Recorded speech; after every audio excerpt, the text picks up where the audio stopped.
Hello, 2DS family, and welcome. We're going to talk a little bit about our writing course and why we label it as the superhero with the magic pen. So, I like to see writing as more than just, I'm texting someone back and forth or I'm posting something on social media, but someone who can really bring light to the world. And it might be through telling stories, it might be through giving information, it might be through persuading people for a change that's for the betterment of society.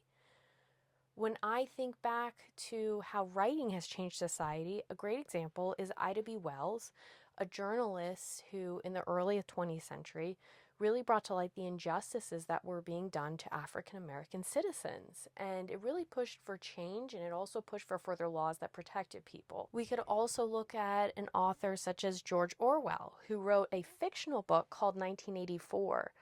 But that fictional book was really important because it shed light on the importance of freedom of speech and how we need to make sure as citizens and constituents as voters that we ensure that that safety, those rights, those privileges are kept.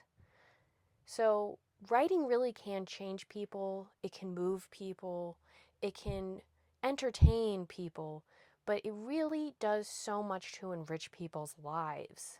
And I think we need to see writing that way. That's why in our course, we don't just look at here's an assignment, make sure you write it correctly.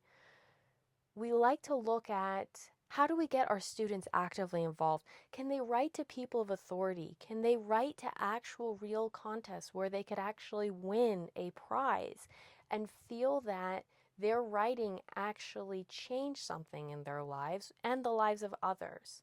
That's why we like to look at writing that way. We also like to have writer circles where we get kids together and they can talk about their writing and then also help each other with correcting their writing in English standard conventions because it is really important when you have a strongly written letter, it needs to be written correctly with proper grammar and spelling. And we do like to emphasize that. But make sure that we're having fun along the way and really seeing a real change.